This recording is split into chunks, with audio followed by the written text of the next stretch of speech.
ვისაუბრებთ ამ თვითმმართველობის არჩევნების თემაზე, სადაც ოპოზიციაში პოზიციები გაიყო. მაშინ მაგლოკი პარლამენტში რატო არ შევედით? ანუ რატო არ ვართ პარლამენტში? ხო? ამ თემის განხილვაც კი საპროტესტო რუხს კი არ ეხმარება გაძლიერებაში, პირიქით არის, ხო, იმედგაცრუებას და ნიჰილის სიძველეს. დახარჯავს ბევრად უფრო მეტს, გამოიყენებს ბევრად უფრო მეტ რესურსს იმისთვის, რომ თბილისი ოპოზიციას წაართოს და თბილისი არ იყოს ოპოზიციური. ხო, მაგრამ ამაზე პასუხი აქვს, რომ თუ ეხლა თბილისსაც ვერ უგებ, მაშინ საერთოდ რა გინდა, ხო, ეგ თუ არ შეგიძლია. რეჟიმის თავისივე თამაშის წესებით, როდესაც ყველაფერი თვითონ აქვს, ვერ ეთამაშები, იმიტომ რომ ყოველთვის მოგიგებს და რეჟიმი თუ რამით უნდა, რეჟიმს უნდა მოუგო, უნდა აყირაო და შენი თამაშის წესებით ეთამაშო. შენ ამბობ, რომ ადგილობრივი თვითმმართველობის არჩევნების მონაწილეობის მიღება არის ხელისუფლებასთან გარიგება? ახე, ან გარიგებული უნდა იყო, ან სასარგებლო იდიოტი უნდა იყოს. მე მგონია შემთხვევა, რომ ბანკის მმართველს დაარეკიეს თავის თანამშრომელთან, დედაშენი ოპოზიციურად განწყობილიაო, წარმოიდგინე ლიბერტი ბანკის ვსაუბრობ. გახარიამ დაამკვიდრა. პირადობის მოწვევების აღება როდის დაიწყეს და რატო დაიწყეს? ეს დაიწყო 2018-ში. არჩევნების წინა ღამეს აღმოაჩინეთ ამ ვერცხლი კომისიის წევრმა 30 უბანში სუსმა ჩაგიხსნა. ერთმანეთს დავადარებთ, ანუ რომელი უფრო მნიშვნელოვანია ამ ქვეყანას რო კარგავთ და არ გვექნება ის თუ ვიღაცის ის რომ ვიღაცა საკრებულოში იყოს. მაინც თავარ კითხვაზე მივედი. არ გავედით არჩევნებზე, მე რა ხდება? ეს შეკითხვა დასვეს პარლამენტში რო არ შევედით მაშინ? აი პარლამენტის მანდატები რო დატოვეთ. მე ახლა ამათ რო ვუყურებ, ეჭვი მიჩნდება, რომ კიდე კარგი მაშინ ის პარლამენტის მანდატები დავტოვეთ, რომ ვიღაც შეიძლება უკვე შევარდნილიყო. მოგესალმებით, მე ვარ ჟურნალისტი მერაბ მეტრეველი და ეთერშია საავტორო გადაცემა პოლიტქალაქი. ადგილობრივი თვითმმართველობის არჩევნების მოახლოებასთან ერთად ოპოზიციაში დაპირისპირება მწვავდება. ოპოზიციის ნაწილი ადგილობრივი თვითმმართველობის არჩევნების ბოიკოტს უცხადებს და სხვებსაც ამისკენ მოუწოდებენ. თუმცა მეორე ნაწილი მონაწილეობის მომხრეა. დახარიას პარტიას ფაქტობრივად უკვე დადასტურებული აქვს, რომ მიიღებს მონაწილეობას ამ არჩევნებში, თუ ბოლო მომენტში არ გადაიფიქრა. რაც შეეხება ლელოც ისე ჩანს, რომ უფრო მონაწილეობისკენ იხრება, თუმცა ამ ეტაპზე ამბობს, რომ მოდი ვიმსჯელოთ, ავწონოთ სასარგებლო და საწინააღმდეგო არგუმენტებია. ჩვენც გადავწყვიტეთ, რომ დღეს მსჯელობას და ჩაუყაროთ საფუძველი ამ გადაცემაში და მოგასმენინოთ ბოიკოტის მომხრე პარტიის არგუმენტები. რა არგუმენტები არსებობს ბოიკოტის სასარგებლოდ? ამ თემაზე ვისაუბრებთ დღეს გადაცემაში და ჩვენი სტუმარი იქნება ნაციონალური მოძრაობის წევრი ანი წითლიძე. მოგესალმებით, ანი, მადლობა გადაცემაში მონაწილეობისთვის და ვსაუბრობთ ამ თვითმმართველობის არჩევნების თემაზე, სადაც ოპოზიციაში პოზიციები გაიყო. თქვენი პარტია, ახლები და ახლების კოალიცია და ასე შემდეგ ვარამია და სხვები გადაჭრით ამბობთ, რომ არ იღებთ მონაწილეობას.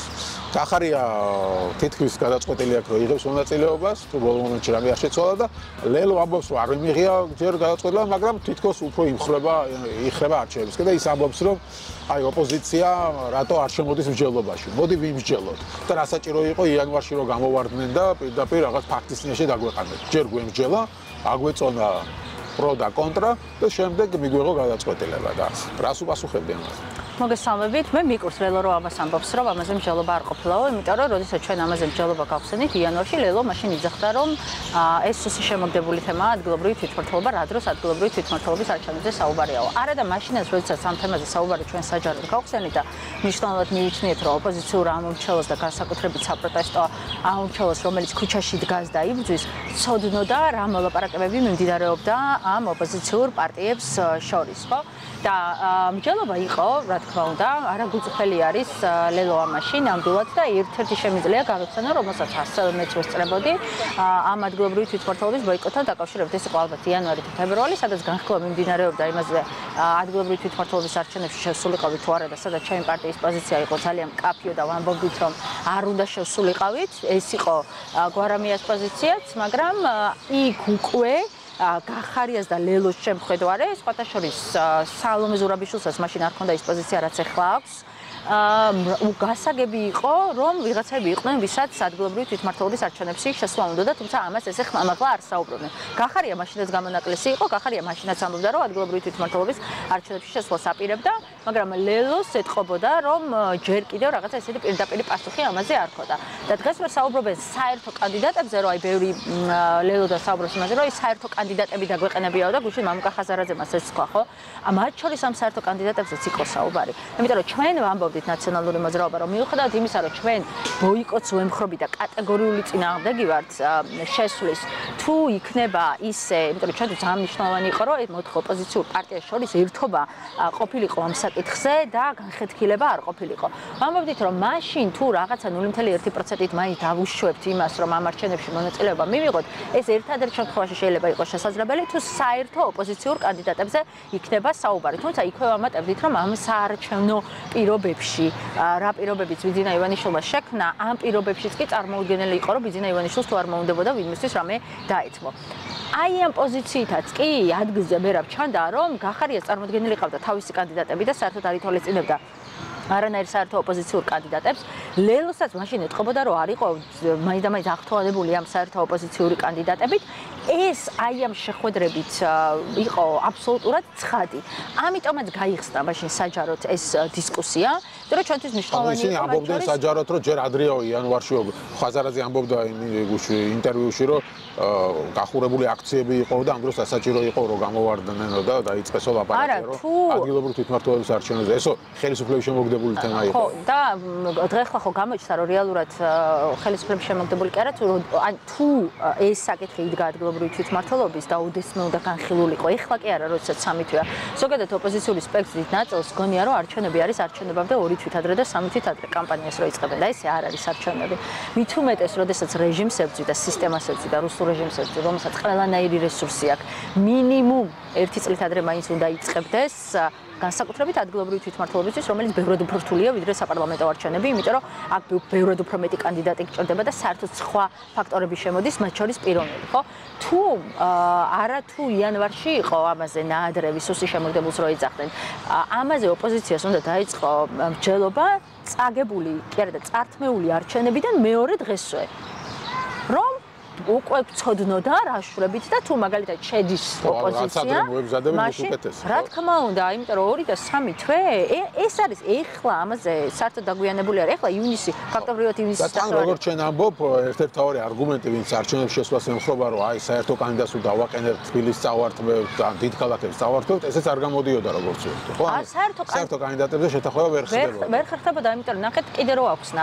გახარიას თავისი კანდიდატები ყავდა, წარმოადგენელი ძალიან ეხა პრობლემაა ნაცებ თქვენთან რამე საერთო კანდიდატის დაყენება, იმიტომ რომ თავის იდენტობას კარგავს. ეს გასაგებია. მისი იდენტობა იმაზე აგებული, რომ ნაცების და კოცების ერთად უნდა მოვიშოროთ. ეს გასაგებია, ხა ჩვენც არ გვიხატება გულზე გახარია, მაგაზე ხო არ არის ამ შემთხვევაში, ხო? თუ გახარია ცალკე კანდიდატი ეყოლებოდა და თუნდაც სამივე შეთანხმებული ყავით, უკვე ოპოზიციური ხმები იყოფოდა ამ ყველაფერში. ეს იყო აქ. ხო, ეს იყო აქ უკვე პრობლემა. არ გამოდიოდა ეს ერთობა, ეს იცის მამუკამ ძალიან კარგად, ჩემი ძალიან დიდი პატივისცემით, ზუსტად იცის ეს და შესაბამისად ეს რიტორიკა რისი მომცემია არ ვიცი, იმიტომ რომ კიდევ ვიმეორებ, სულ რომ სამივე შევთანხმებული ყავით. საერთო კანდიდატებზე გახარიას ცალკე დაყენებული კანდიდატი უკვე რეალურად ყოფდა ამ ოპოზიციურ ხმებს. მით უმეტეს მარტო გახარია არ იყო მათ პრობლემა. იმიტომ რომ ლელოს ეთყობოდა რიტორიკაში ასევე არ ყოფილა ნამდვილად ახლა გაცხადებული არ ვთქვამს რომ მე ჩემი კანდიდატები მეყოლება, მაგრამ რიტორიკაში ეთყობოდა უკვე რომ ეს საერთო ოპოზიციური კანდიდატები ზე სალაპარაკოდ ის არ იყო მაშინ მზად და რეალურად გამოდიოდა რომ ჩვენ ვიყავით. თუმცა კიდევ ვიმეორებ რომ ჩვენ ამაზე რომ საუბრობდით, მაშინ კატეგორიული წინააღმდეგი ვიყავით, მაშინაც ამ ბოიკოტის, მაგრამ იმის გამო რომ რაღაცა სალაპარაკო სივრცე ოპოზიციურ პარტიებს შორის ყოფილიყო და არ ყოფილიყო ეს დაპირისპირების საგანი, თორემ მე დარწმუნებული ვარ, ძმერად და არ მგონია მე ლელოში ადამიანები, სულელები არ მგონია ნამდვილად პირიქით ძალიან დიდ პატივს ვცემ და არ არსებობს აი სულ დიმიტრი გელოვანი აყენო ეხლა და დააყენო კანდიდატად, სისტემა ყველას გააშავებს და სისტემა დაიწერს იმას, რამდენიც მას მოუნდება. იმიტომ რომ ამ ქვეყანაში საარჩევნო სისტემა ისე შექმნა ბიძინა ივანიშვილმა, ისე აქ ხელში ყველაფერი ჩაგდებული, რომ წარმოუდგენელია. უბრალოდ საერთო ოპოზიციური კანდიდატები თუნდაც ხო შექმნიდა იმას, რომ ბევრად უფრო მაღალი შანსი იყო, ვიდრე იმ შემთხვევაში, თუ ოპოზიციური ხმები გაიყოფოდა, თორემ ესეც არ იყო და არ არის გარანტია იმის ერთობაც არ არის გარანტია იმისი, რომ ბიძინა ივანიშვილს ვერ მოიგებს საერთო კანდიდატი. იმიტომ ახლა ეს არგუმენტი აქვს, რომ ამ გაყალბებულ არჩევნებშიც, რომელსაც გაყალბებულს ეძახის ოპოზიცია, იმ არჩევნებშიც კი თბილისი მოვიგეთო და იქნება მოგვერტვა. ნახეთ, არ უყურებ ესე, თუმცა მე იმ შეხვედრაზე რომელზეც ყვები, ჩემი პოზიცია იყო ესეთი, რომ მე ვამბობდი, რომ საერთოდ სხვა რეგიონებს არ უნდა მივხედოთ, იმიტომ რომ რესურსი არ გვეყოფა, არც ადამიანური და არც ფინანსური, ისეთ დღეში ვართ. და თუ რამეზე ფიქრი შეიძლება, მაშინ რადგან ესე გინდათ მონაწილეობის მიღება, მოდი ყველა ერთად მაშინ იქნებ ხო თბილისი იყოს და იქ ჩვენ კომისიის წევრები და ამკურებლები გავაერთიანოთ რესურსი ამ ყველაფერში და ნუ ეს იყო ჩვეულებრივი ბრძოლის ველი. ეს ჩემ პარტიის პოზიცია არ იყო, ჩემ პირადი პოზიცია იყო. ამ ყველაფერში, მაგრამ ესეც მაშინ ეს თემაც მოკვდა, მაგ საერთო ამბავში. მე მგონია რომ არა, მე რა ახსნი რატო? იმიტომ რომ ბიძინა ივანიშვილს ახლა აქვს ბიძინა ივანიშვილი ნერვიულობს.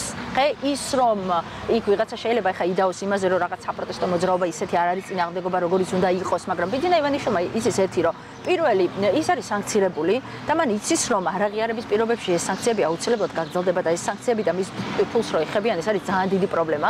ბიძინამ იცის ის რომ ის სანქციები რაც ახლა დაიწყო ძალიან კამფეტია იმასთან შედარებით, რასაც რეალურად სანქციები ითვალისწინებს და რომელიც გადადის ოჯახის წევრებზე და ასე შემდეგ.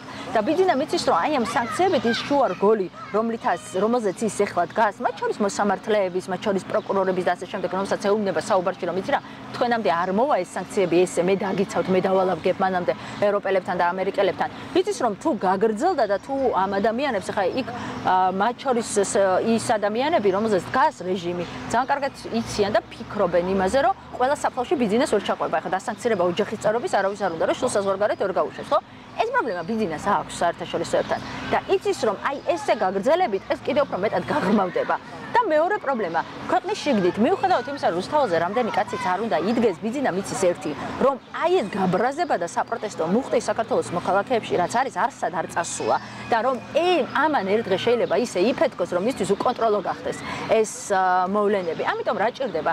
ჭირდება ორი რაღაცა. პირველი ის, რომ ძალაუფლება შეინარჩუნოს და კიდევ უფრო მეტად გაიმყაროს ძალაუფლება, მათ შორის ადგილობრივი თვითმმართველობის დონეზე, რომ ის არ უყურებს ისე რომ ხაზარაძე ამბობს, რომ რატო ვაძლევთ ამ შანსს უბრძოლველად რატო აუხსნი ახლა რატოა ეს მე მაგაზე შემიძლია ესეთ რაღაცა ვუპასუხო ხაზარაძეს, როდესაც მე სამეგრელოში ვატარებდი არჩევნებს, ყოველ დილის ვატარებდი ბრიფინგებს იმ უბედურებაზე, რაც სამეგრელოში ხდებოდა, ახლა ამ არჩევნებზე. ყოველ დილით პირადობის მოწვევები ჩამორთმევაზე და ასე შემდეგ.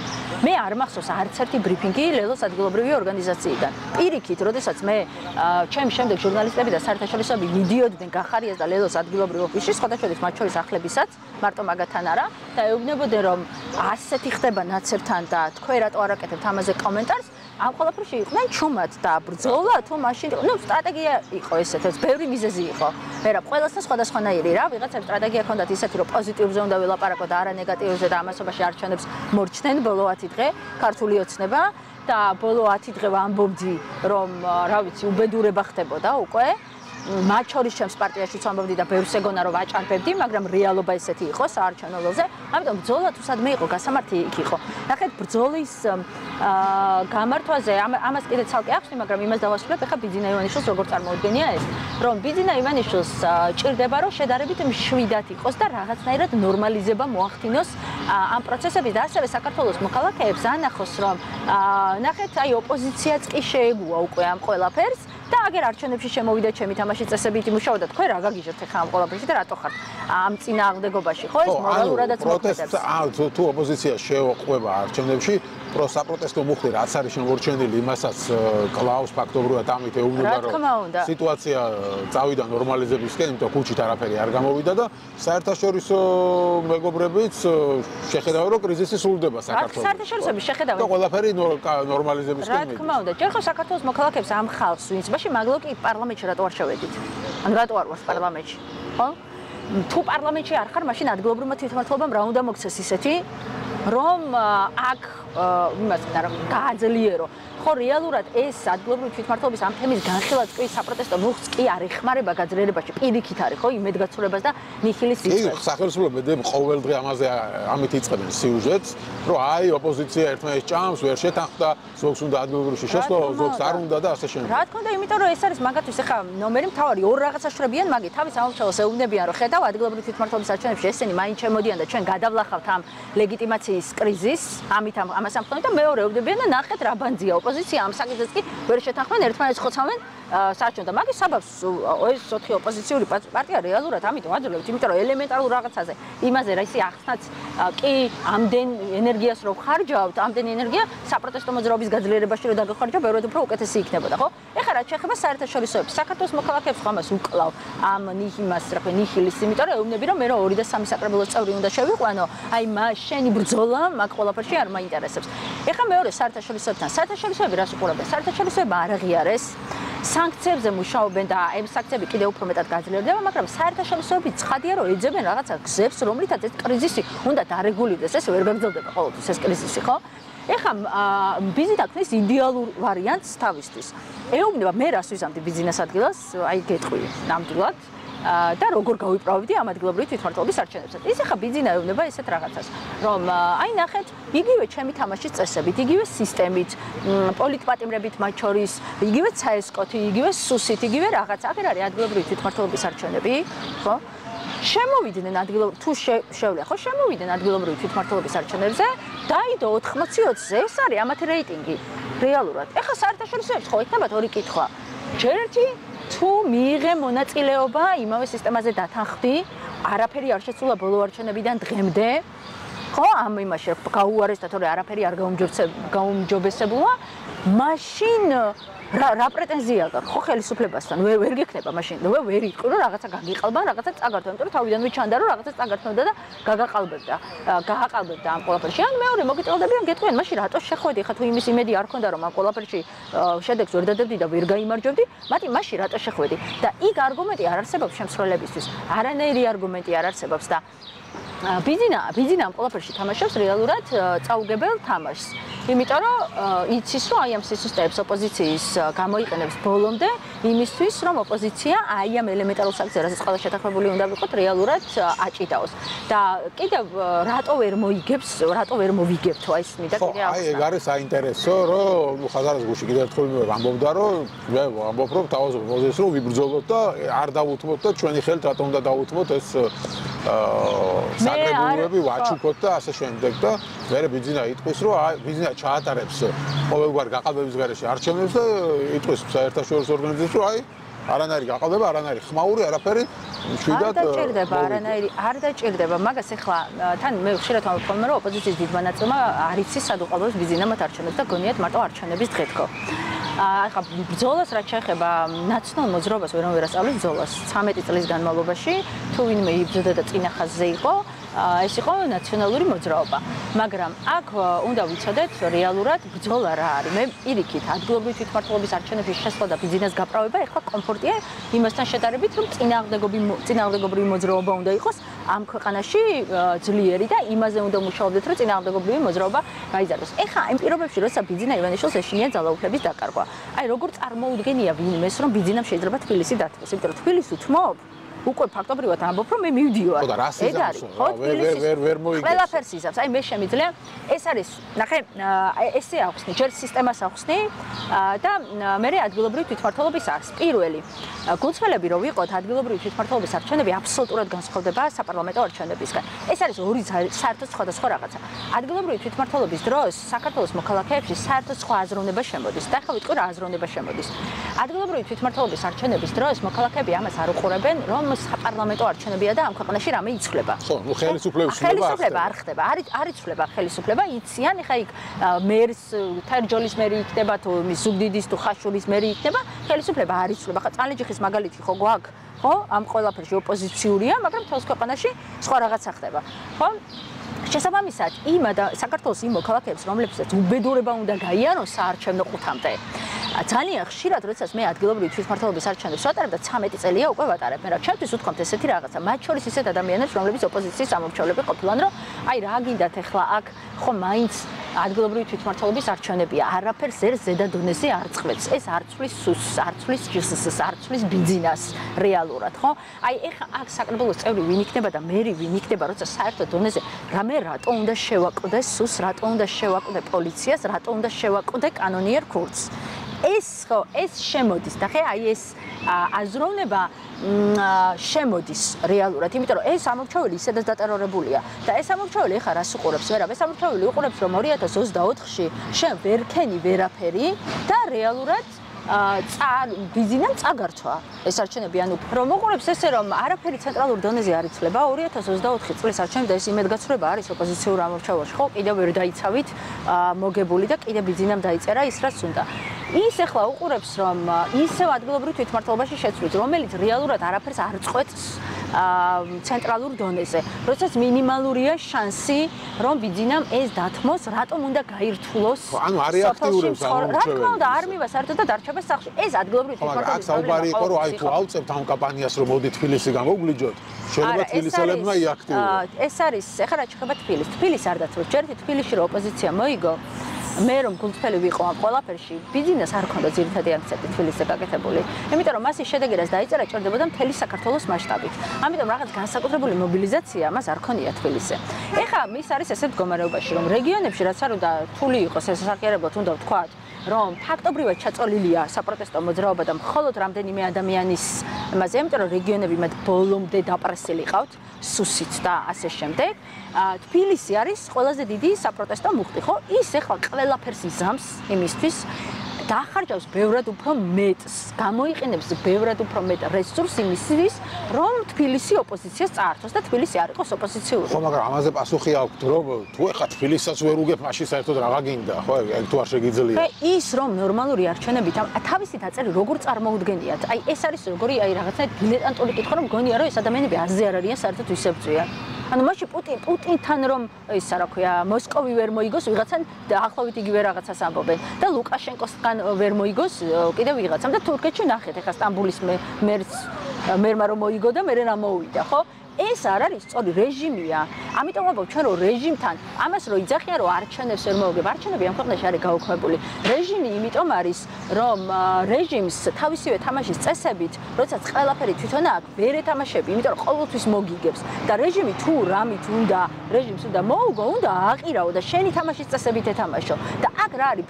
ბიძინა არის ძლიერი თავის მოედანზე, მაგრამ ბიძინა არ არის ძლიერი შენს მოედანზე და ჩვენი მოედანი აქ რა შეიძლება იყოს? ჩვენი მოედანი არის წინააღმდეგობის გასვლა. პირიქით რას უნდა ვაკეთებდეთ? იცი მე რა? უნდა დავდიოდეთ ოპოზიციური პარტიები ჩემი აზრით. ეხლა კამპანიას უნდა ვაწარმოებდეთ, რომ ადგილობრივი თვითმმართველობის ბოიკოტი იყოს და ოპოზიციური არჩეული არ მივიდეს არჩევნებზე და ქართულ ოცნებას უნდა დასჭირდეს, რომ ადგილობრივ თვითმმართველობაში მარტო ხო იქნება, ეხლა სადღაც იპოვის დამოუკიდებელ კანდიდატებს და იქ ხან იაგო ხვიჩაძე იქნება, ვიღაცები იქნებიან, მაგრამ ეს ხო არ არის, ესე ხალხის ძალაც ყავს, ხო?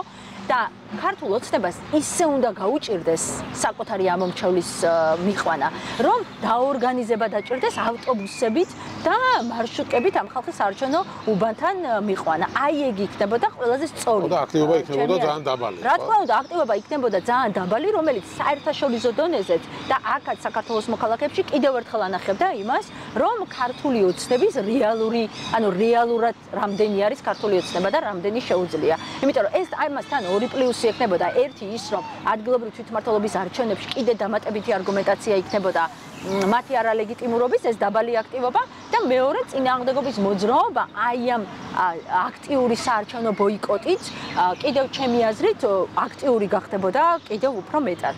და მე ვფიქრობ, რომ რაღაცა მარტო თბილისში ერთმანეთთან საუბარს და ტელევიზიებით ერთმანეთთან საუბარს, ალბათ ყველაზე მნიშვნელოვანი, რასაც უნდა აკეთებდეს ახლა ოპოზიცია, არის ის, რომ სწორედ ამაზე უნდა მუშაობდეს.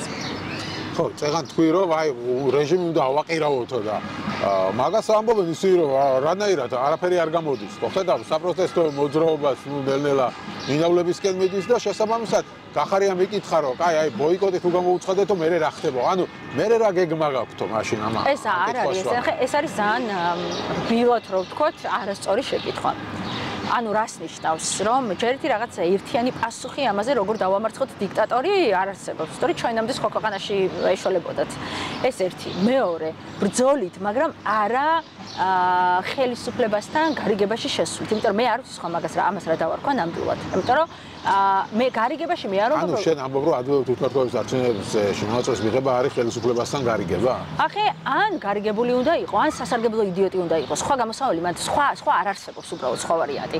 იმიტომ რომ ნებისმიერ ვარიანტში აძლიერებ ხელისუფლებას და ბიძინა ივანიშვილს და აი ეს კვანძი რომელიც აი ეხა უნდა რომ ბიძინამ გახსნას და ვერაფრით ვერ ხსნი, შენ უხსნი ამ კვანძს. რეალურად აი მეორე სუნთქვის შესაძლებლობას უხსნი ბიძინა ივანიშვილს და ეხა იქ ხო სხვა ვარიანტი არ გამოდის. ორი ან უნდა იყოს გარიგებული, ან უნდა იყოს სასარგებლო იდიოტი. ეხლა რაც შეეხება რა უნდა ვაკეთოთ? ვამბობთ რა უნდა ვაკეთოთ? აქტიური კამპანია ბოიკოტის, უნდა მივახციოთ იმას, რომ დაბალი ამორჩეველი იყოს და ქართულ ოცნებას გაუჭირდეს თავისი ამორჩევლის ამოყვანა და მათ შორის უნდა ვიფიქროთ. აი იმის მერე რა ვქნაც, რომ ამბობენ, მე ვფიქრობ, რომ ეს არის პარკეტის პოლიტიკოსების და პარკეტის პარტიების რიტორიკა.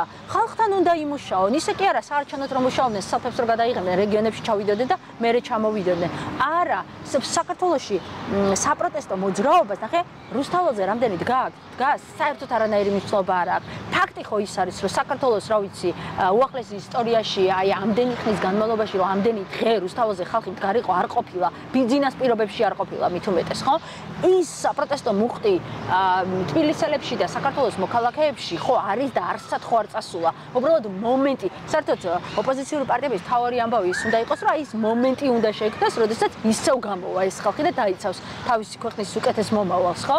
თორე ის რომ ადგილობრივი თვითმმართველობის არჩევნებში შედიხარ და ამ ყველაფრის ნორმალიზებას ახდენ და ვითომ არაფერი ისე შედიხარ ამ ყველაფერში, მე რომ ბიძინას ადგილას ვიყო, მე ამ ოპოზიციას რომ ვუყურებ, მე გეტყვი რას ვიზამდი. აგვისტოში გამოვშვედი, სხვათა შორის მე ამას ვიშვებ, რომ ბიზნესს ეხერხება ადამიანებით ვაჭრობა. ის რომ აკავებს ადამიანებს და მელიასთან ჩვენ ეს გამოვცადეთ, ყოველთვის იმისთვის აკავებს, რომ მე ამ ადამიანებით ივაჭროს, ან ქვეყნის შიგნით ივაჭროს, ან ქვეყნის გარეთ ივაჭროს. ამ პოლიტიკურ პატიმრებსაც ესე უყურებს. ამიტომ მე არ გამორიცხავ, რომ ეს პოლიტიკური პატიმრებიც, იმდენად უნდა მას რომ ადგილობრივი თვითმმართველობის არჩევნებში ოპოზიცია შევიდეს, რომ პოლიტიკური პატიმრების გათავისუფლების საკითხიც დააყენოს. ხა მე რომ ბიზნეს ადგილას ვიყო, ძალიან მარტივად ვიზამდი. აგერ CSKO-ს თავმჯდომარე შევცვლიდი, დავნიშნავდი სხვას, პოლიტიკურ პატიმრებს გამოვიშვებდი და საერთაშორისოებს ვეთხოვდი, რომ აი ისედაც უნდათ ადგილობრივი თვითმმართველობის არჩევნებში აგერ მონაწილეობა და აგერ თავმჯდომარე შევცვალე, პოლიტიკური პატიმრები გამოვიშვი და მოდიდნენ, აბა მიიღო და რომ მიიღებენ მე და ამ საარჩევნო სისტემით 80-ის 20-ზე რო დავიწყე. აი რატო გონფიქრობ, რომ 80-20-ზე იქნება? რამდენიც მოუნდება იმდენს დაიწყეს. ასეთი განსაკუთრებით რეგიონებში მოდი ეს რა ვუხსნათ, იმიტომ რომ შეკარგათ იცი ადგილობრივი სპეციფიკა, რა ხდება, რომ ივანიშვილის დამარცხება არის შეუძლებელი. მოვყვები და ერთი თითოეული ამორჩევლის მაგალითზე აგიხსნი და ერთი სოფლის რომ მიხვდა მთელ საქართველოში ეს ხდება. აი ავიღოთ ერთი სოფელი, სადაც არის, რა ვიცი, 1200 ამორჩეველი, ზუგდიდის ერთ-ერთი სოფელი. ეხლა ნახე, ამ 1200 ამორჩეველთან ერთი სათითაოდ იციან, მერაბ ვინ არის ნაცების ამორჩეველი. თან იქ სოფლებში ძირითადად ესეა ნაცები და ქოცები. ეს სხვა ოპოზიციური პარტიები ცოტა არიან, ესე ძალიან იმით არ არიან, ცოტა მაგათი რაოდენობა. დიდ ქალაქებში არა, ქალაქებში სხვანაირად არის, მაგრამ სქემა ეხა ყველგან ერთია. ნახე 1200 ამორჩევლიდან დათვლილი აქვს. სათითაოდ სახელი და ამას აკეთებს სუსი. სათითაოდ იციან, რომ აი მერაბ შენ ხარ პირობითად, არ ვიცი, რომელიღაც პირობითად ვიძახი, ქოცი ხარ მოკლედ რა, ქოცის ამორჩეველი ხარ. მე ვარ ლელოს ამორჩეველი და ვიღაცაა კიდე იმის ამორჩეველი. დათვლილი აქვს თავისი რამდენია, ოპოზიციის რამდენია, ნაცების რამდენია, კიდე ვიღაცების რამდენია. ნუ თქვათ, რომ დაახლოებით დარჩა 600, რომელიც კავშირმა არ იცის ვისია, რა.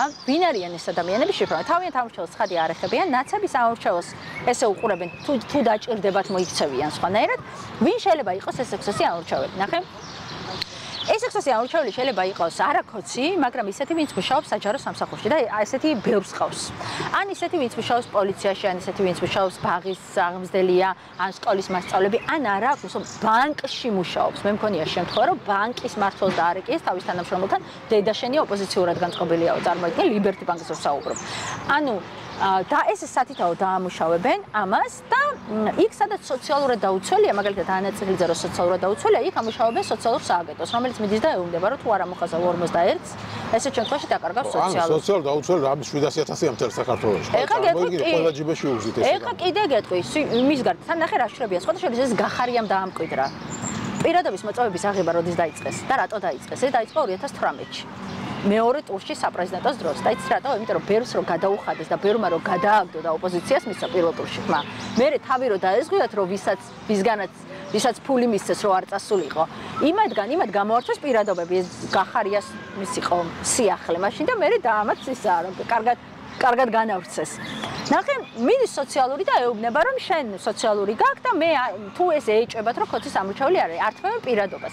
მე მქონდა შემთხვევა, რომ სოფელ დარჩელში მიწა, საკუთარი მიწა, რომელიც წინაპრებისგან აქვს ასე შემდეგ, გაფორმებული არ ქონდა წლები. ვერ იფორმებდა. ჩვენი ამორჩეველი იყო.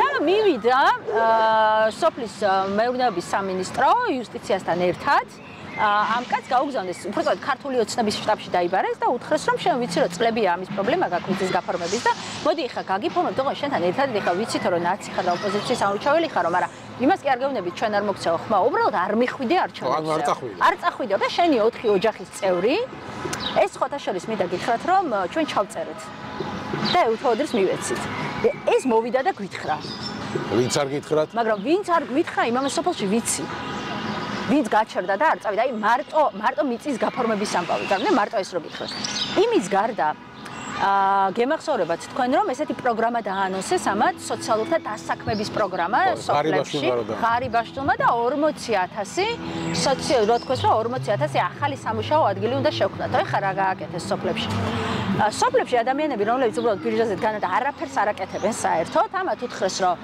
მოდი რა თვეში 300 და 400 ლარი გექნება და მაინც არაფერს არ აკეთებ გაგაფორმებს სასაფლაოს დამლაგებლად კი სასაფლაოს დამლაგებლად იქ რა ვიცი რაღაცად არა აქვს მნიშვნელობა და ეს 300 და 400 ლარი გაქვს და ამ ადამიანთან რომ მიდიხარ და რაიონები რომ ბიჭო რა შურები რა იცი რას გეუბნება რომ კი გავიგე მაგრამ ეხლა ეს ჩემი ერთი ხმახო არ წუს და 400 ლარი მაქვს რა არაფერი არ მაქვს საერთოდ და 400 ლარი მაქვს არაფერში და ეხლა რატომ უნდა დავყავო 400 გაძლევენ 400 კი თან ჩვენი ფულით უხდის ყველაზე მაგარი ეგ არის ჩვენი გადახდელი გადასახადებით ამაში ყიდულობს და ეხლა მე რაც მოგიყევი იმ 600-დან წარმოიდგინე ის ხო თავისი ხმახო ისედაც აქვს ხო ანუ ამ 600-დან რომ მინიმუმ გაგიჩერებს აი ესე 400 ადამიანს 400 ამორჩეულს რო გაგიჩერებს ეხლა იქ რაზე უნდა ზოგს პირადობა ჩამართვებს ზოგს სოციალურად დაუცველია და შეაშინებს რომ შეგიწყვიტავ დახმარება ზოგს ესე ტუფტაზე დაასაქმებს ასე ვთქვა ზოგს მიწას გაუფორმებს ეს ახლა მაგალითად მქონდა ამის ვიდეო ჩანაწერიც მქონდა ჩვენ გადავეცით იმას საგადასახადოსთან მქონდა მაგალითად როგორ ერთვებიან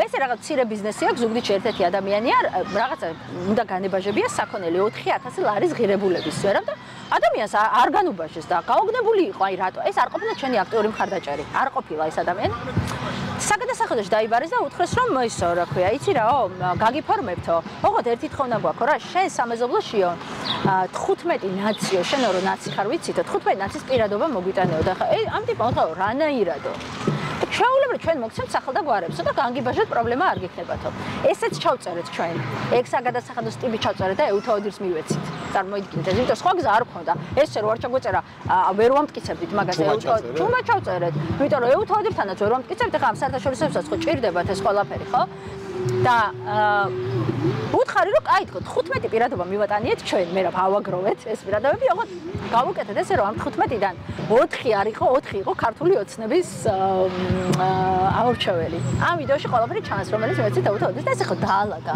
საგადასახადოს ტიპა წარმოიდგინე თქვენ საიდან გქონდათ ქართული ოცნების ამორჩეველი ჩვენ თხოვეთ ახლა უთხარით რომ გვეხოთ გვათხოვეთ და მივეცით რა ხო ვიცით ახლა ჩვენ ზეპირად არ არის მაგის პრობლემა ესე ხო დადეს ეს არა ხო და ეს 4 გადაუდეს ესე და უთხრეს რომ ეს 4 არ არის თქვენი ამორჩეველიო და ჩვენ ვეკითხებით რა ხო მაგასაც მოგიყვები რომ ჩვენ ეს ეკითხება რომ კი მაგრამ ესენი ვისი ამორჩევლები არიანო ეს აბაუთ მე მეგონაო ნაცების ამორჩევლები არიან და არაო ეს 4 იძახის რომ ქოცების ამორჩეველი ვარ და ქოცების არ არიან გახარიას ამორჩევლები არიან წარმოიდგინე ისინი ვინც კი ჩვენ გვეგონა რომ ქოცების ამორჩეველი იყო ტიპებს იმდენად აქვთ ეს სია წარმოიდგინე სახელი და გვარით გაშიფრული რომ სათითაოდ იცოდნენ უბრალოდ ეს ყველა რა და აი აქ რო ამას რო ეჯახები და აი ამას რო ჩართავს ბიძინა ეხა ისიც მომიყოლია მე რომ კანონიერი ქურდები ერთვებოდნენ და ბრიფინგებს ვატარებდი მე მერავდა მქონდა შემთხვევა როდესაც ზუგდიდში კანონიერმა ქურდმა დაურეკა და თავისი ოჯახის წევრების პირადობის მიტანა თხოვა ქართული ოცნების სოფიში იმიტომ რომ ესენი ეჭვებოდა რომ ნაციონალური მოძრაობის ამორჩეველი იყო და როგორ წარმოუდგენიათ აი მითხარი აი ამ პირობებში როცა ბიძინა ივანიშვილი სხვათაშორის თავად გახარიამ მითხრა მე ინტერვიუში რომ ამ არჩევნებზე 2021-ის არჩევნებთან შედარებით ქართულ ოცნებამ 60,000-მდე ხმა წამართვა სამეგრელოში და აჭარაში. ანუ 2021-ში ვინც მისცა ხმა გახარიას, მისი ამორჩეველი იყო. ამ არჩევნებზე ის 60,000 კაცი უბრალოდ აი ესეთი რაღაც არ ვიცი რა მანქანებით, მაგრამ წაართვა გახარიას. კი, მე არ მიკვირს ეგ, იმიტომ რომ ქართულმა ოცნებამ ბოლოს როგორ რაღაც შეცვალა. იცი ბოლო 2 წელი იმუშავა რეალურად იმაზე, რომ აი ეს ვინც ეგონა რომ ამომრჩეველზე ვიძახი რომ ოპოზიციურად განწყობილი ამომრჩეველი იყო იმათ მობმაზე. ოღონდ ესე პირდაპირ კი არ ეუბნებოდა რომ შენ ქართული ოცნების ტიპი უნდა გახდე. აი მოდი რა დაგასაქმებ რა 500 ლარი გექნება და 400 ლარი არაფრის კეთებაში რა და მე რაღაცა ერთი თხოვნა მექნება შენთან. აი ესეც იმას მაგრამ გახარიასთან ნახეთ ამ პატარა ახლა ჩაქმნილ პარტიებთან არის ესეთი პრობლემა კიდე.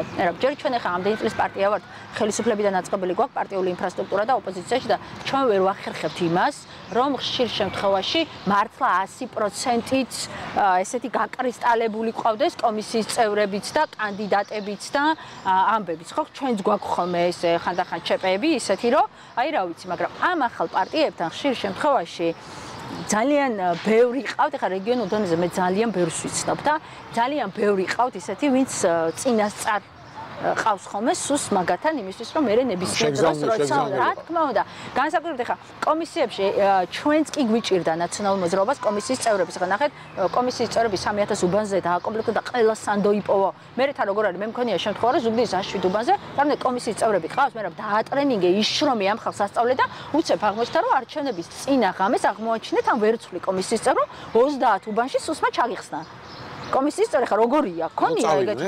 წავიდნენ, იმიტომ რომ იქ ვიღაცა დააშინეს, ვიღაცასთან მივიდნენ, ძირითადად დაშინება იყო მაგ ყველაფერში. ეგ მე ყველა არჩევნებზე ეგრე გვაქვს. ნახე, ჩვენც კი იმ პარტიას, ვისაც ამხელა გამოცდილება გვაქვს. ამ ყველაფერში, რომ ეხა ახალ პარტიებთან მაგას მარტივად შრობიან, იმიტომ რომ ესენი ჯერ კიდევ ზრდიან თავიანთ ინფრასტრუქტურა და ჯერ კიდევ ეხლა აშენებენ. სხვათაშორის ერთ-ერთი არგუმენტი, რაც მოვისმინე და ყველაზე შეიძლება ითქვას ნორმალური არგუმენტი იმათგან, ვინც არჩევნებში აპირებს მონაწილეობის მიღებას, თუმცა თავად რატოღაც ამას ესე აქტიურად ხმამაღლა ლაპარაკობენ თუმცა ყველაზე გულწრფელი არგუმენტია ალბათ ამობენ რომ ჩვენ არ მივიღოთ მონაწილეობა ადგილებზე ეს ინფრასტრუქტურა საერთოდ დაგვეშლება იმიტომ რომ ეს ხალხი იმით გვყავს იქ დაკავებული რომ საკრებულოს წევრია იქ ხელფას იღებს რაღაცა და ეხლა ამ ჩემ ოპოზიციონერ წევრს რომ ვეტყვი რომ აშენ იქ ხელისუფლებას უნდა დაუპირისპირდე მაგრამ საკრებულოშიც ვერ მოხვდები ხელფასაც ვერ აიღებ ნუ ადგება და წავა საზღვარგარეთ რაღაცას და დაგვეშლება პარტია მაგრამ ეს ამ საშუალების წინ ეხლა თუ ვინმეს აი ამ არგუმენტის უნდა ეშინოდეს და ნერვიულობდეს მე რა ვართ ჩვენ ნაციონალური მოძრაობა რომელსაც ყავს ყველაზე მეტი საკრებულოს წევრი რომელსაც მარტო ზუგდიდის და სამეგრელოს მაგალითზე რო გითხრა და მარტო ზუგდიდის მაგალითზე 15 სოფელი მოვიგეთ 2021 წლის არჩევნებზე და მყავს მაჟორიტარები რომლებსაც 13 წლის განმავლობაში არასოდეს არ წაუგიათ ქართულ ოცნებასთან და თავიანთ სოფლებს იგებენ. ეს მის ყველაზე მეტად ჩვენ უნდა ვდარდობდეთ და ჩვენ უნდა ვწუხდეთ, იმიტომ რომ ლელოს და გახარიას აქტივისგან განსხვავებით ჩვენი აქტივი 13 წელია ოპოზიციაში და 13 წელია იბრძვის და მათ შორის ფინანსურად არის ბოლომდე მოგუდული, მაგრამ აქ ხო რა არის არგუმენტი? მე მესმის ყველაფერი, მაგრამ აქ რა არის? ანუ რანაირად ერთმანეთს დავადარებთ, ანუ რომელი უფრო მნიშვნელოვანია ამ ქვეყანას რო კარგავთ და არ გვექნება ის თუ ვიღაცის ის რომ ვიღაცა საკრებულოში იყოს და 2 და 3 წევრი ყავდეს. რეალური მიზეზი ეგ არის, რაც ახლა დაასახელეთ, რომ აი 2-3 კაცი შეიყვანონ, რაღაც პარტიული ინფრასტრუქტურა მათ ქონდეთ და რაღაც ოპოზიციური ასევე არ შეიძლება მთავარი ოპოზიციური პარტიის სტატუსი ქონდეთ. მაგრამ მე ასევე ჩემი გამოცდილებით 13 წლიანი შემიძლია ვუთხრა, რომ ყველა ის ადამიანი, მე რა ვისაც იმით აჩერებენ, რომ საკრებულოს ხელფასი იქნება მათთვის განსაზღვრელი. ყველა ეს ადამიანი არის პოტენციურად ის, რომელიც შეუძლია სუს ჩახსნას ნებისმიერ დროს, როდესაც უფრო მეც გადაუხდეს. ხო, კი ბატონო. ანუ ხო, ეგ საინტერესო თემა შეეხე შენ ამორჩეულების დაკარგვას და ეს ამორჩეულების შედეგები აჩვენებს, რომ წინა არჩევნებთან შედარებით 400.000 ხმა ნაციონალურ მოძრაობამ დაკარგა. ანუ 20-20 არჩევნებზე სადღაც 600.000 ხმა გაქვთ აღებული და ამორჩეულებზე სადღაც 200.000 ხმა. ანუ 400.000 თქვენი ხმა გაქრა. ნუ 200.000 ვიცით სად წავიდა, თქვა გვარამია გადაიბირა. მაგრამ როგორ გადაიბირა ესეც საინტერესოა, როგორ წაგართოთ 200.000 ამორჩეულებს. მაგრამ ერთი 200.000 სად არის? კიდე ერთი 200.000. და საოცარი ის არის, რომ ეს არავის არ აინტერესებს. აი ძალიან იშვიათად ამ შეკითხვას ვსვამენ, ეხლა განსაკუთრებული გამონაკლისი ხარ, თორე ეგ მე რომ ვამბობ ხოლმე, რომ ანალიზი არ აქვს გაკეთებული საერთოდ რა მოხდა ამ არჩევნებზე მეთქი. ანუ სად წავიდა ჰაერში, მართლა ჩიტმა ხო არ წაიღო, ხო სად წავიდა ეგ ყველა, ხო? ბევრი მიზეზი აქვს მაგას, ძალიან ბევრი მიზეზი აქვს. და ძალიან ბევრი შემიძლია ერთი გადაცემა შემიძლია მაგაზე ვილაპარაკო, მაგრამ მათ შორის იყო ის მიზეზები, რაც მე ახლა აქამდე ვილაპარაკე, რაც ოპოზიციურ პარტიებს ჰქონდათ, მაგრამ ბიძინა ივანიშვილის ამ არჩევნებზე რა იყო ყველაზე საინტერესო? ერთი ნაციონალურ მოძრაობას ბიძინა ივანიშვილის თავარი იყო, რომ ნაციონალური მოძრაობა არ ყოფილიყო თავარი ოპოზიციური პარტია. ეს იყო მისი თაპირებას კიდეც და მან იცოდა მას ასევე დათვლილი ჰქონდა და ყველა სოფლის და უბნის მიხედვით იცოდა ვის რამდენი შეიძლებოდა აიღო. ამიტომაც იყო განსაკუთრებული ზეწოლა ნაციონალური მოძრაობის ამომრჩეველს. ამიტომ იყო პირადობებზე რო გვიკვირდა ხოლმე რომ სხვა ოპოზიციური პარტიები რატო არ იღებენ ამას შეხმას, იმიტომ რომ მათ ამომრჩეველს ესე არ ეხებოდა ამ პირადობის მოწმობების ჩამორთმევა და უბედურება, იმიტომ რომ ეს ძირითადად იყო ნაციონალური მოძრაობის ამომრჩეველზე და ეს და მეორე კიდე ბევრი სხვა მიზეზიც ჰქონდა. ასე მე შემიძლია ისიც ვთქვა რომ ძალიან ხშირ შემთხვევაში რეგიონებში აი ეხლა რო ჩახვიდე, შეიძლება ჩვენ და გვარამია დღეს კიდე ერთი ვეგონოთ. ხო, მაგრამ ფაქტია რომ მელიან ბევრი აქტივით წაიყვანა თქვენგან და იცი რა მე შევადრი მაგას რომ ყველას ეგონა რომ ეს იყო მიშას ამომრჩეველი. პირადად მიშას ამომრჩეველი აღმოჩნდა რომ 200.000 ისე გადაბარგდა მელიასთან. არა, კი, მაგრამ ამომრჩეველს თავიდანვე თვითონ აქტივისტები წაიყვანა, ხო? ნახე ბევრი მიზეზი. რომელსაც ახლა ვერ იტყვი რომ ეგონათ რომ იგივე პარტია. არა, ბევრი მიზეზი იყო მაგისი ნამდვილად, მაგრამ ერთ-ერთი იყო ის რომ თუმცა მე შემიძლია გითხრა რომ 2016-ში ევროკოცები რო წავიდნენ 2017-ში მაგათი შედეგიც არ იყო ცუდი. 2017-ში ძალიან მაღალი იყო, კი მე არ მახსოვს ახლა ზუსტად რამდენი პროცენტი, მაგრამ საკმაოდ მაღალი იყო და ჩვენ მაშინ მაგრად გაგვიჭირდა და 2017-ში ძალიან ცუდი შედეგი ჰქონდა. გიგა ბოკერიას პარტიას მაგალითი მოწმობს რომ ფული არის გადამწყვეტი. ფული ძალიან მნიშვნელოვანია. კეზერაშვილი რო ისინი რო გამოეყვნენ 2016-ში თქვენგან და გავიდნენ ცალკე 2017-ის ადგილობრივ არჩევნებზე, მაშინ კეზერაშვილი მართან იყო. ანუ ფული გადაყვა მათ. მე როდესაც ის კეზერაშვილთან მოვიდა ჭუბი და შედა კეზერაშვილი დაბრუნდა თქვენს პარტიაში. უკვე 20-20-ის არჩევნებზე მათ 2% აიღეს, ანუ 10%-დან 2-ზე თუ 1.5-ზე ჩამოვარდა. ფული გადამწყვეტია. ანუ გამოვიდა რომ ფული იყო ერთ-ერთი მნიშვნელოვანი თემა. ერთ-ერთი ყველაზე მნიშვნელოვანი რაღაცა არის არჩევნებზე. წარმოვიდი ახლა მე როგორ ვიმუშავე ამ არჩევნებზე, იცი რომ 10 ლიტრი ბენზინი არ მქონდა რომ ჩემი აქტივისტის მიმეცა რომ აქედან სოფლამდე ჩადით. მე შემიძლია ესეთ რაღაცა გითხრა რომ ბენზინზე კი არ არის, აქ საუბარი არის რომ კოორდინატორებს ქირავობ ამ ფულით, აქტივისტებს ქირავობ და ბევრი რაღაცა არის. გამოდის რომ ხელფასიანი ამომრჩეველი ყავს რა საბოლოო ჯამში. ვიღაცას უხდის 300 ლარს იმისთვის რომ მან თავისი ოჯახის წევრები 5-6 კაცი მოიყვანოს და ხმა მოაცემიოს. ეგ უფრო მოსყიდოა, ჩვენ ცოტა სხვა სისტემა გვაქვს, მან ჩვენი თავარი ამბავი არის რომ ჩვენი ამომრჩეველს სოფლებში მობილიზაცია ამ ამომრჩეველს ჭირდება რეალურად რომ მივიდეს. ახლა ქალაქში ვერ მუშაობს საერთოდ ეს კოორდინატორების სისტემა და ძალიან სისულელეა ეს კოორდინატორების სისტემა ქალაქში, მაგრამ სოფლებში განსაკუთრებით სადაც მიუვალი სოფლები არის. მან და მათი მუშაობა ცოტა სხვანაირი, ანუ ჩვენთან ჩვენ ეგ არ გვჭირდება. ჩვენთან კოორდინატორი იმისთვის არსებობს რომ არჩევნების დღეს იცოდეს ჩვენგან ვინმეს რაღაც ხარ უჭერს და ხო ზუსტად მოვიდა და ასე შემდეგ. თუმცა ახლა რაც შეეხება კეზერაშვილს, ახლა კეზერაშვილს მე შემიძლია გითხრა რომ არანაკლებ ჩვენ ყველაზე მცირე წვლილი ნაციონალური მოძრაობას ეხმარება და ყველაზე მცირე წვლილით. ყველაზე დიდი წვლილით, ყველაზე მეც ვისაც აკრიტიკებდნენ, იმათან უფრო მეტად იყო ამ საარჩევნო კამპანიაში ეს ცალკე გადაცემის კეზერაშვილი რახან ახსენეთ. ყველაზე მეც ვინც აკრიტიკებდნენ და კეზერას იძახდნენ მაგ კოალიციაში. ანუ მოთხნობერთან? კი, ნამდვილად. და ამაზე ლაპარაკის დროც ალბათ ბიზნესი რო აღარ იქნება მე მოვათორე ბიზნესში აღარავინ იქნება ფული საიდან კონდაო და ჯერ ვერათქმევინე აი ძრა საერთო არა ვერათქმევინებს რა მანდ გაუგებარი არაფერი არ არის უბრალოდ ეხა დღეს ვითვალისწინებ და აქ არ ვილაპარაკებ იმიტომ რომ ნიკა დაჭერილია მელია და ზურა დაჭერილია და ნიკა გვარამიასაც სავარაუდოდ დაიჭირენ და შესაბამისად ეხა ციხეში როზიანისეთ ადამიანებზე არ მინდა ნამდვილად მალე თავისუფლებას ვისურვებ და ვუსურვებ რომ რაც შეიძლება მალე ბიზნესმენები ყველა მერტა დავუარცხოთ თორე მან არაფერი განსაკუთრებული არ მომხდარა რეალურად მე რა ის მოხდა რასაც ბიზნესმენები 13 წლის განმავლობაში ნაციონალური მოძრაობის წინააღმდეგ ყოველთვის აკეთებდა უბრალოდ ბიზნეს შევია ესეთი რაღაცა გამოგიყენებს ბოლომდე თავის სასარგებლოდ თვითონ რასაც უნდა გააკეთებს და შემდეგ უბრალოდ მოგისვრის თორე კითხები რა თქმა უნდა ვიყო აბა რავი ნიკა გილაური ვინ იყო ამ ყველაფერში აბა რანაირად იყო წარმოდგენილი ნიკა გილაური ხა ირაკლი გილაური თუ ბიზნეს მარჯვენა ხელია ხა ძმა არ არის ეგ კოცებმა იციან თორე აქეთ ოპოზიციურ ფლანგზე არ ვიცი ხა მაგის უარყოფა თუ მოხდება და ის ხო მე სადაიკარგა საერთოდ მაგ ყველაფერში ხო ამიტომაც ეგ კითხები არის და ყველაფერს გათვალისწინებით საბოლოო ჯამში შევაჯამებთ რომ ანუ რეგიონებში რომ ასე რესურსი აქვს ხო სახელმწიფო ფულის ხარჯავს ბევრს ასე შემდეგ პლუს ხო სუსი ცალკე მუშაობს ეს ბიუჯეტის ფულით ცალკე ვთქვათ სოციალურ დაუცველები ხალხის დასაქმებას შემდეგ ამ ყველაფერთან გამომდინარე ამბობ რომ არჩევნების აზრი არ აქვს ხო კი მაგრამ მაშინ გამოდის რომ არც არასდროს ეკდება ამ არჩევნებს ასე არა, ჩვენ შეგვიძლია რომ ნახე იმ შემთხვევაში როცა შეიცვლება ეს გარემო და ჩვენ უნდა ვაიძულოთ ბიძინა ივანიშვილი რომ ეს გარემო შეცვალოს. აი, თავარ კითხვაზე მივედით.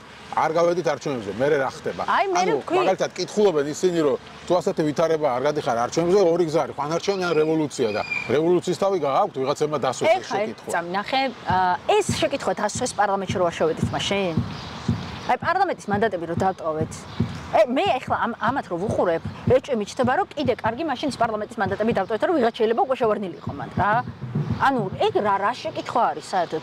ბრძოლა უნდა გავაგრძელოთ, მე რა არასებობს ამის რაღაც ერთიანი ფორმულა, რომ მე რა უნდა ვაკეთოთ ამ ყველაფერში. ბრძოლა უნდა გავაგრძელოთ. როგორც ის რა ქვია, როიზეიმეს 8 საათზე გამარჯვება, ის რა ქვია, ოპოზიციამ. მე კითხე საკუთარ თავებს რომ აღმოჩნდეს რომ წართმეული იყო არჩევნები, რა გავაკეთოთ, ხო? ანუ ეს არის კითხვა, როდესაც თვითონვე უნდათ რაღაც გამართლება თავიანთი გადაწყვეტილების. ის უნდა გავაკეთოთ, რომ ბრძოლა გავაგრძელოთ. პირველი აქტიური კამპანია უნდა ვაწარმოოთ იმისი, რატო არ უნდა შევიდეთ ადგილობრივი თვითმმართველობის არჩევნებში. ყველგან სოფელ-სოფელ და კარდა-კარდა ეს აქტიურობა მოიტანს მათ შორის იმას, რომ ამ საპროტესტო მოძრაობას ცოტას გამოაღვიძებს და ამ საპროტესტო მოძრაობას რაღაც ახალ სუნთქვას შეძენს. ეხლა ამ საპროტესტო როგორც ბიძინა ივანიშვილს ჭირდება ახალი სუნთქვა, ისე ჭირდება ამ საპროტესტო მოძრაობასაც ახალი სუნთქვა. და ჩვენ უნდა ვცდილობდეთ, რომ აი ეს ახალი სუნთქვის შესაძლებლობა ამ საპროტესტო მოძრაობას მივცეთ, ხო? მათ შორის ფიქრით, ერთად მსჯელობით და აქტიურობით და არა პირიქით. ეხლა რასაც ადგილობრივი თვითმმართველობის არჩევნებში შესვლის ამ მეორე სუნთქვის შესაძლებლობას საპროტესტო მოძრაობას მთლიანად უსპობენ.